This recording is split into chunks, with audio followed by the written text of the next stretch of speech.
Assalamualaikum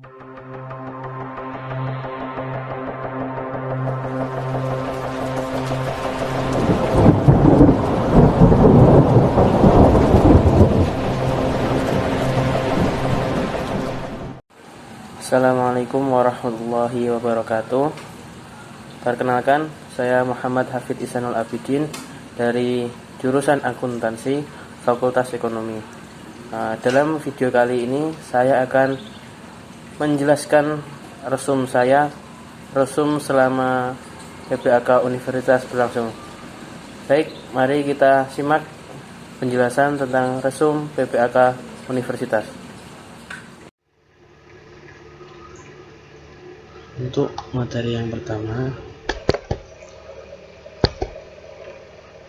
saya mengambil materi profil UIN Maulana Malik Ibrahim yang tadi disampaikan oleh Rektor.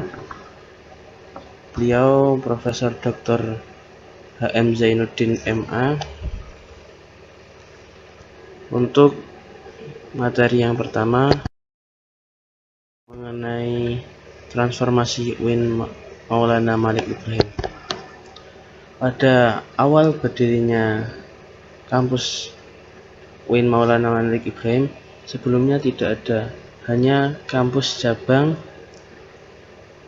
dari Fakultas Tarbiyah Yogyakarta, dan setelah itu bertransformasi lagi menjadi Fakultas Tarbiyah Surabaya, anak cabang dari IAIN Sunan Ampel Surabaya dulu. Setelah itu baru berubah menjadi STAIN Malang, Sekolah Tinggi Agama Islam Negeri Malang. Nah, setelah beberapa tahun menjadi STAIN Malang, akhirnya STAIN Malang berubah menjadi UIS atau Universitas Islam Indonesia Sudan, yang artinya kampus ini adalah kerjasama antara Indonesia dan Sudan, yang di dalam mata kuliahnya adalah campuran antara mata kuliah Islam dan juga akademik. Setelah itu barulah berubah nama menjadi UIN Malang pada tahun 2004. Nah, pada tahun ini hanya baru berubah menjadi UIN Malang tanpa ada nama yang resmi, sampai pada tahun 2009 dan diresmikan oleh Bapak Presiden pada saat itu, yaitu Presiden Bapak Susilo Bambang Yudhoyono, sehingga menjadi UIN Maulana Malik Ibrahim.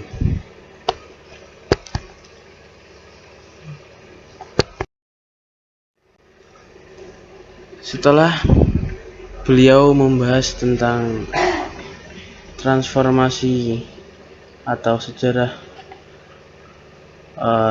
terbentuknya atau berdirinya UIN Maulana Malik Ibrahim Malang, dia membahas tentang rencana jarak jauh pengembangan UIN Maulana Malik Ibrahim. Rencana jarak jauh ini sudah dirancang dari dulu sebenarnya, dari tahun 2006, yang pada awal penetapan rencana ini. Ya, ini pada tahap pertama ini yaitu periode 2006 sampai 2010. Satu periodenya itu dengan durasi 5 tahun. Durasi yang pertama ini atau periode yang pertama ini untuk tahap pemantapan UIN Maulana Malik Ibrahim. Setelah itu periode kedua pada tahun 2011 hingga 2015 itu pengenalan, pengembangan dan pencapaian reputasi kampus regional 1, atau bisa dibilang pengenalan UIN Maulana Malik Ibrahim di Indonesia melewati pengenalan prestasi atau pencapaian reputasi, pengembangan teknik pendidikan, dan juga sertifikasi sistem pendidikan di regional Indonesia ini. Itu untuk tahap 1.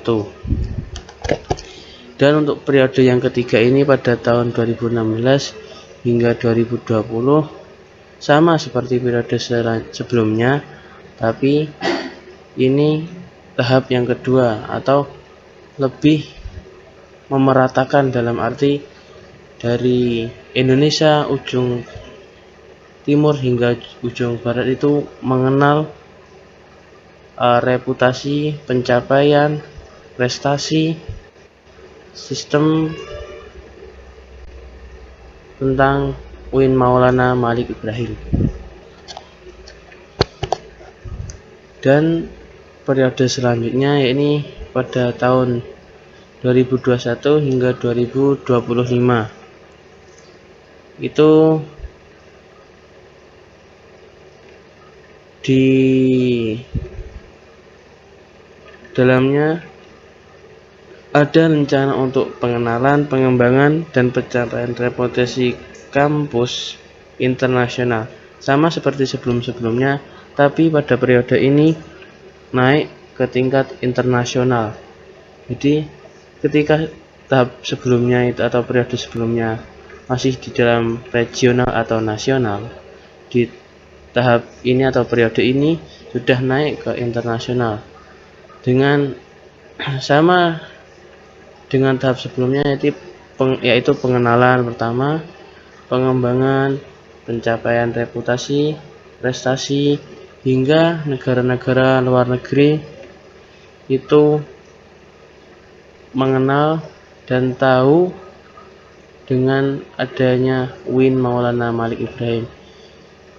Hingga akhirnya pada saat ini atau di tahun akademik 2021-2022 ada beberapa mahasiswa yang berasal dari luar negeri, tepatnya dari Afrika dan juga beberapa negara di Timur Tengah. Selain itu, kampus juga bekerja sama dengan beberapa negara di Timur Tengah seperti Saudi Arabia dan yang lainnya. Dan ini periode yang terakhir yakni 2026 hingga 2030 sama seperti periode sebelumnya, namun hanya pemerataan atau penyebaran untuk memperluas informasi pencapaian, reputasi, dan prestasi mengenai UIN Maulana Malik Ibrahim. Rencana jarak jauh pengembangan UIN Maulana Malik Ibrahim ini satu rencana jarak jauh membutuhkan waktu atau durasi sampai 25 tahun. Ini rencana atau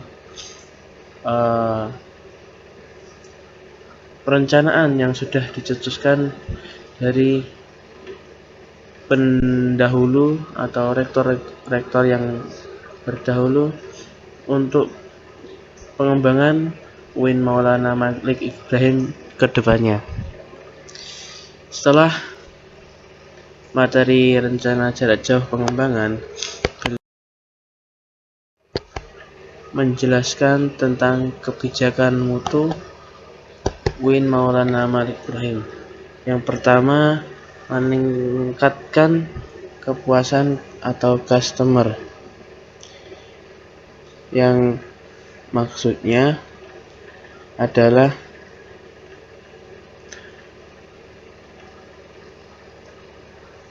meningkatkan kepuasan customer atau stakeholder melalui peningkatan mutu pelayanan administrasi akademik dan non-akademik. Jadi dari pihak kelembagaan itu selalu meningkatkan kepuasan customer atau orang yang selalu berhubungan atau selalu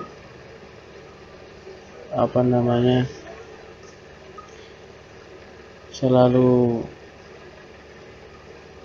meminta pelayanan atau meminta informasi, meminta hal-hal yang lain, sehingga mereka bisa puas dan mempermudah adanya informasi. Yang kedua, meningkatkan kerja organisasi untuk pelayanan administrasi. Kebijakan ini meningkatkan kinerja organisasi itu untuk perbaikan kualitas dan proses pelayanan administrasi. Dengan adanya peningkatan kinerja pelayanan administrasi akan semakin baik dari kualitasnya. Poin selanjutnya, meningkatkan kualitas SDM untuk peningkatan kinerja lembaga. Menumbuhkan nilai dan budaya organisasi untuk meningkatkan kualitas SDM yang berkontribusi langsung pada peningkatan kinerja lembaga, sehingga pengembangan lembaga itu bisa berjalan dengan cepat ketika kualitas SDM itu bagus.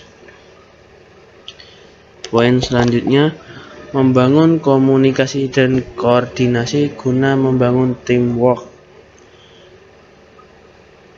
Membangun teamwork yang mendukung sinergi Civitas Akademika UIN Maulana Malik Ibrahim Malang untuk memperlancar dan juga adanya kekompakan antara tim di bagian administrasi, sehingga semua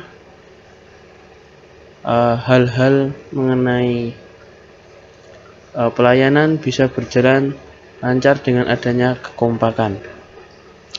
Poin selanjutnya, menyediakan SDM yang sesuai dengan kualifikasi guna berkontribusi optimal.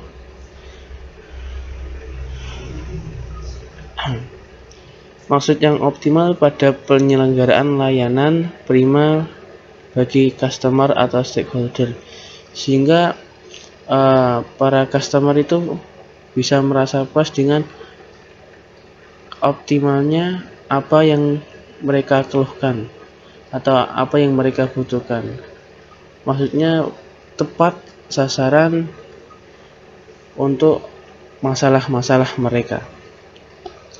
Poin yang selanjutnya, meningkatkan kualitas manajemen lembaga. Meningkatkan kualitas manajemen lembaga melalui perbaikan tata cara kinerja dan tata kelola organisasi ke arah efisiensi dan efektivitas organisasi. Selanjutnya, menyediakan sarana dan prasarana yang memadai untuk menunjang kegiatan layanan administrasi akademik dan non-akademik. Selanjutnya, menciptakan lingkungan kerja yang kondusif bagi tumbuhnya sinergi dan peningkatan kinerja Civitas Akademika UIN Maulana Malik Ibrahim Malang. Setelah membahas kebijakan mutu, beliau berlanjut pada bab kebijakan akademik. Dalam kebijakan akademik, beliau memberikan sedikit dan beberapa gambaran mengenai kebijakan akademik. Untuk poin pertama, meningkatkan relevansi.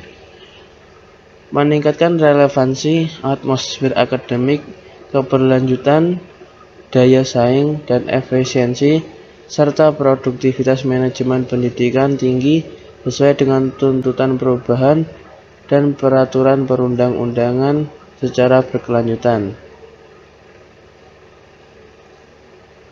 Selanjutnya, menyediakan konsep universitas atau kampus yang komprehensif, atau dalam artian mengelola dan mengembangkan tatanan perangkat keras, perangkat lunak, dan sumber daya manusia yang berkualitas sesuai dengan tugas dan fungsi universitas, serta menyusun perencanaan dan membuat keputusan yang cerdas untuk mewujudkan visi dan misi universitas. Poin selanjutnya,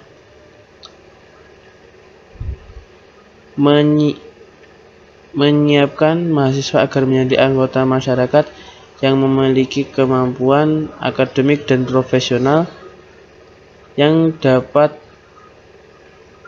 menerapkan dan mengembangkan dan menciptakan ilmu pengetahuan dan teknologi serta seni dan budaya yang dijiwai ajaran Islam. Poin selanjutnya, mengembangkan dan menyebarluaskan ilmu. Menyebarluaskan ilmu pengetahuan dan teknologi serta seni dan taraf kehidupan masyarakat dan memperkaya kebudayaan nasional.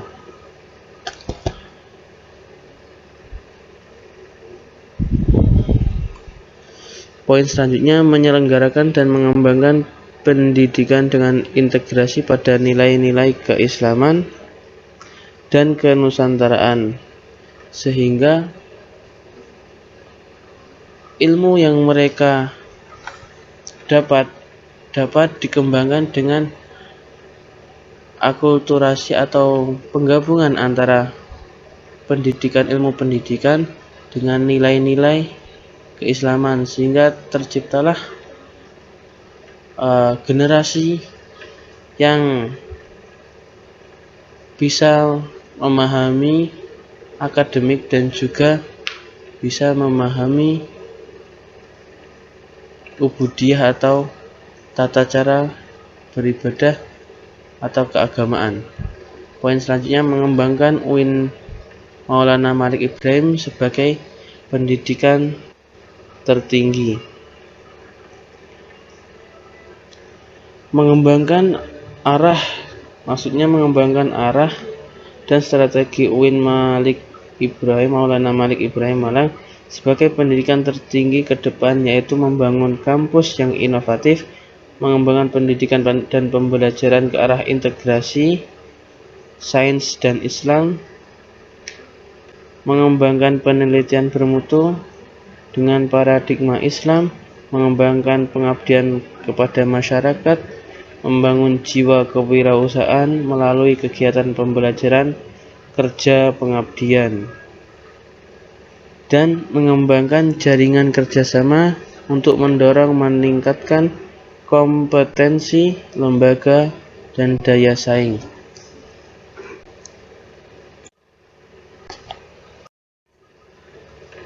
Beliau di akhir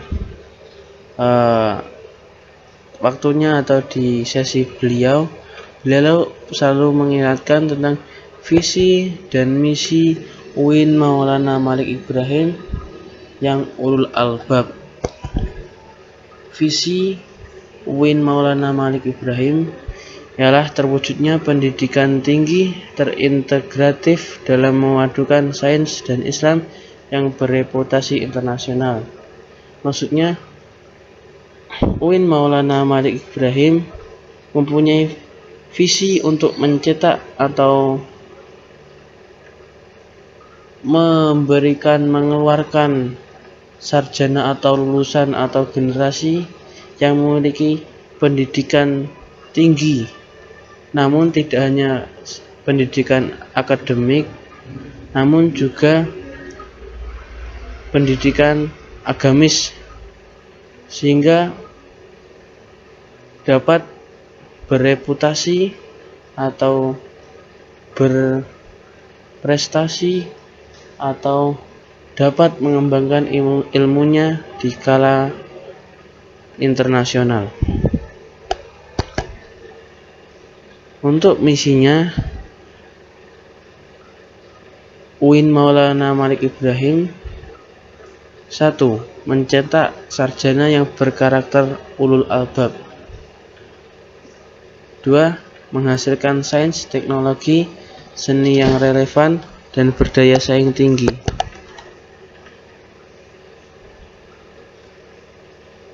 Maksud dari sarjana yang berkarakter ulul albab adalah sarjana yang memiliki 4 pilar ulul albab, yakni kedalaman spiritual, keagungan akhlak, keluasan ilmu, dan kematangan profesional.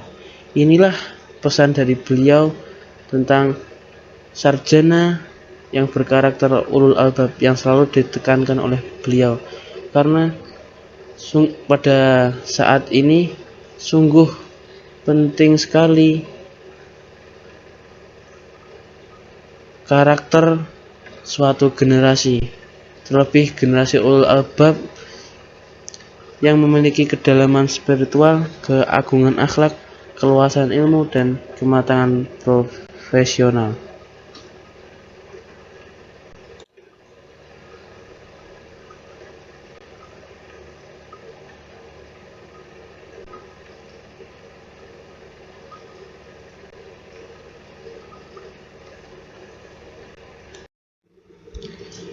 Baik, untuk materi kedua saya mengambil materi tentang bidang akademik yang kemarin disampaikan oleh Wakil Rektor 1 atau beliau Profesor Dr. Ummu Sumbullah MAG. Beliau menceritakan tentang program pendidikan UIN Maulana Malik Ibrahim yang memiliki 7 fakultas, yakni FTIK atau Fakultas Tarbiyah dan Ilmu Keguruan, Saintek, Sains dan Teknologi, Humaniora, Syariah, Ekonomi, Psikologi, dan FKIK atau Fakultas Kedokteran dan Ilmu Kesehatan. Di setiap fakultas juga memiliki anak cabang atau jurusan pendidikannya masing-masing. Selain memiliki 7 fakultas tersebut, UIN Maulana Malik Ibrahim juga memiliki program pascasarjana antara lain Magister Manajemen Pendidikan Islam, Magister Pendidikan Bahasa Arab, Magister Studi Islam, Magister Pendidikan Guru Madrasah Ibtidaiyah, Magister Ahlu Asyahsyiyah, Magister Ekonomi Syariah. Juga menyampaikan bahwa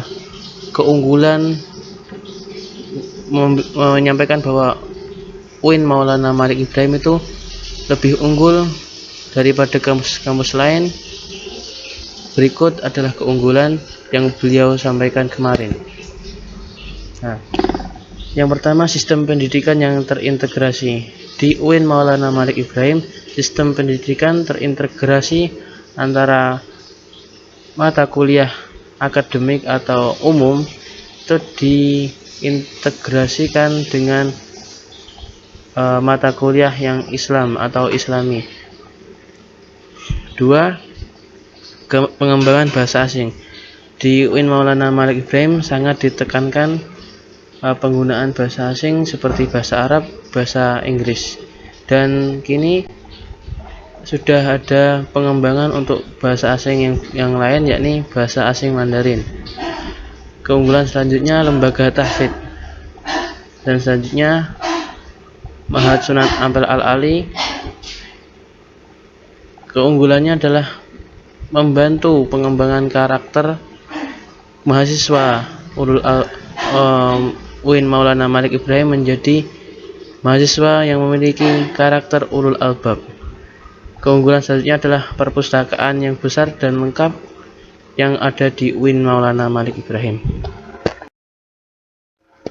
Selanjutnya materi ketiga atau materi yang disampaikan oleh para organisasi atau ormawa, organisasi mahasiswa, yakni lingkup kerja Dewan dan Senat Eksekutif UIN Malang.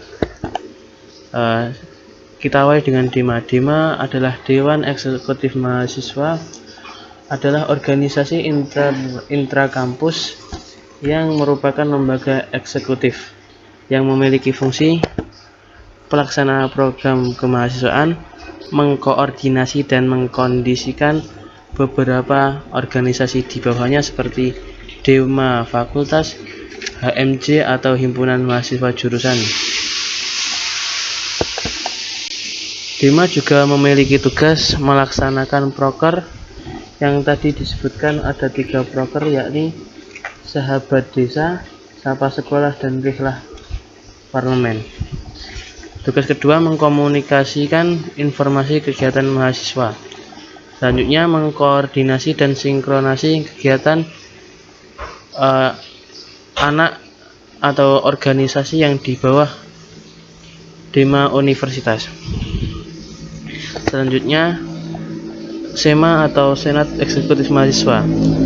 SEMA adalah organisasi legislatif universitas yang mengkoordinasi DEMA, UKM, dan HMJ, juga memiliki wewenang untuk membentuk undang-undang untuk organisasi di bawahnya. Fungsi SEMA universitas adalah advokasi, legislasi, pengawasan, dan penganggaran. Tugas dari SEMA adalah mengawasi DEMA, ACC kegiatan DEMA, atau menyetujui kegiatan yang akan dilaksanakan oleh DEMA Universitas, serta ACC laporan dari DEMA atau organisasi lain di bawahnya. Juga tugas dari SEMA adalah memfasilitasi mahasiswa dan menjembatani antara mahasiswa dan lembaga kampus. Materi yang selanjutnya ini UKM atau unit kegiatan mahasiswa. UKM di Universitas Maulana Malik Ibrahim sangatlah banyak dengan jumlah 15 UKM. Mari kita simak satu persatu UKM yang ada di UIN Maliki. UKM yang pertama adalah Menwa atau yang biasa disebut Resimen Mahasiswa. UKM ini adalah kegiatan semi militer yang dibentuk sudah lama di Indonesia, namun berdiri atau lahir di UIN ketika bulan November tahun 1989. Selanjutnya UKM Pramuka. Untuk UKM Pramuka tidak berbeda jauh dengan Pramuka di SMP dan juga SMA. UKM selanjutnya adalah KSR PMI atau Korps Sukarela PMI. UKM ini hampir sama dengan PMR ketika di SMA atau di SMP. Nah, KSR PMI di UIN Malang ini didirikan oleh Zainal Abidin dan Mustafa pada bulan November 1990 yang langsung diawasi oleh PMI yang berada di Malang. Selanjutnya UKM PSM GGB. Ya, UKM PSM GGB atau kepanjangannya UKM Paduan Suara Mahasiswa Gema Gita Bahana, yakni UKM yang mewadahi mahasiswa yang memiliki bakat di tarik suara atau di menyanyi atau di bidang suara terlebihnya. Selanjutnya UKM Seni Religius, yakni UKM yang mewadahi segala seni religius seperti sholawat, gambus, nasyid, qasidah, qiraah, kaligrafi, dan juga MC. UKM ini berdiri sejak tahun 2000 dan memiliki jam terbang yang lebih tinggi karena setiap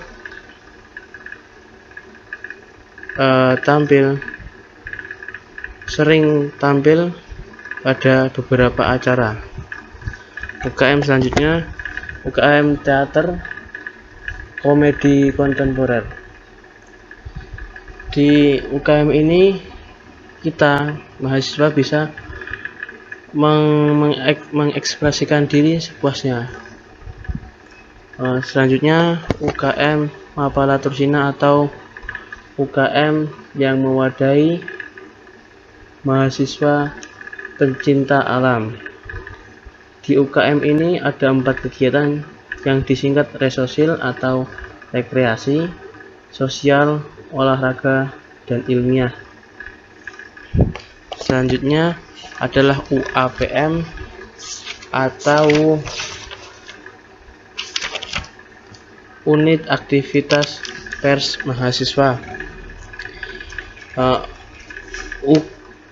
UKM ini adalah UKM yang mewadahi mahasiswa yang memiliki bakat pada bidang jurnalistik dan dapat menyalurkan dengan menciptakan karya literasi yang di dalam organisasi ini sangat didukung sekali. Setelah UAPM ada UKM Unior atau UKM olahraga universitas, yakni memfasilitasi mahasiswa dalam bidang keolahragaan. Dan dalam organisasi ini ada beberapa cabang olahraga yang sudah ada timnya atau kelompok atau persatuannya, yakni cabang sepak bola, bola voli, bulu tangkis, tenis meja, basket, sepak takraw, catur.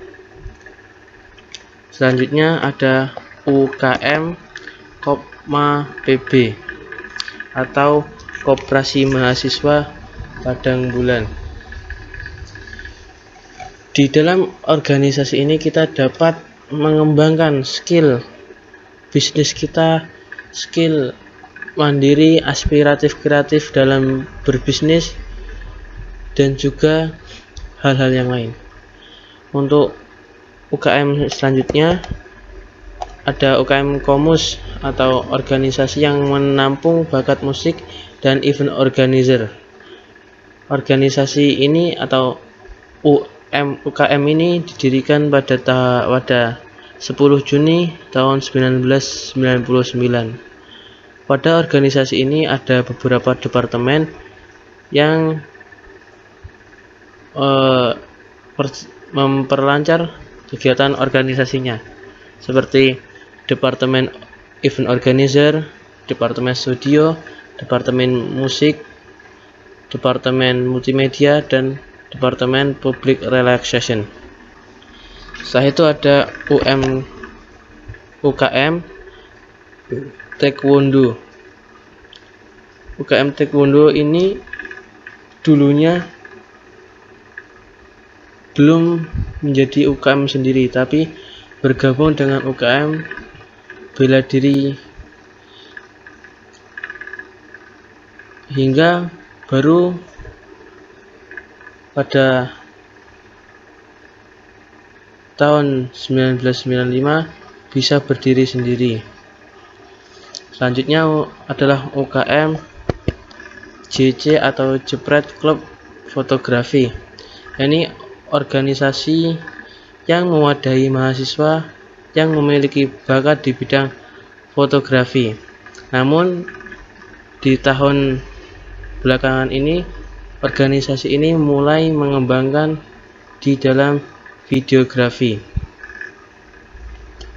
Selanjutnya ada UKM Simfoni FM atau Radio Kampus Universitas Islam Negeri Malang, yang radio ini sudah didirikan sejak tahun 1998. Selanjutnya ada UKM LP2M, yakni unit kegiatan mahasiswa yang menampung mahasiswa yang memiliki pemikiran kritis, pemikiran intelek, yang memiliki intelijensi tinggi sehingga dapat mengembangkan pemikirannya yang sangat kritis.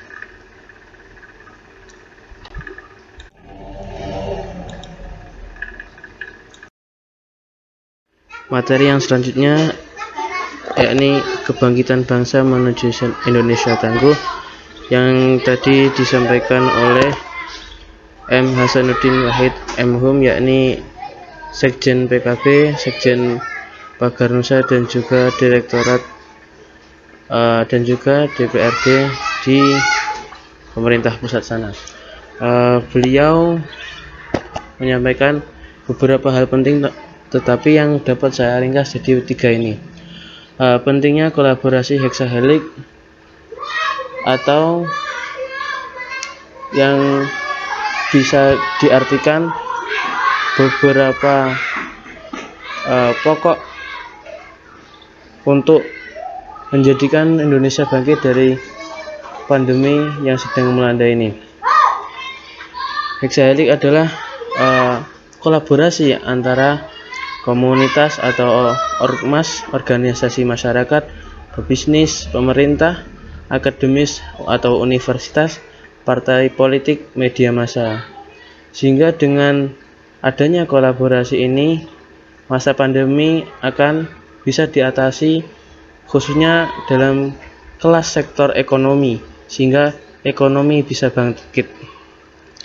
Dan untuk poin yang kedua, peluang dan peran UIN atau PT KIN. Dari poin ini, kita sebagai mahasiswa yang sudah diterima di UIN mendapat peluang untuk kehidupan yang lebih baik dengan syarat yakni tahu arus perkembangan teknologi dan harus menguasainya. Jadi kita harus bisa mengatur dan mengintegrasikan antara perkembangan teknologi atau sains dan juga akademik serta agama. Dan poin keduanya adalah sektor industri. Maksudnya kita harus punya link atau kerjasama sehingga ketika kita sudah lulus dari universitas atau sudah sarjana, kita tidak bingung untuk mencari pekerjaan atau menganggur lah istilahnya, sehingga bisa mendapat peluang yang lebih baik. Selanjutnya adalah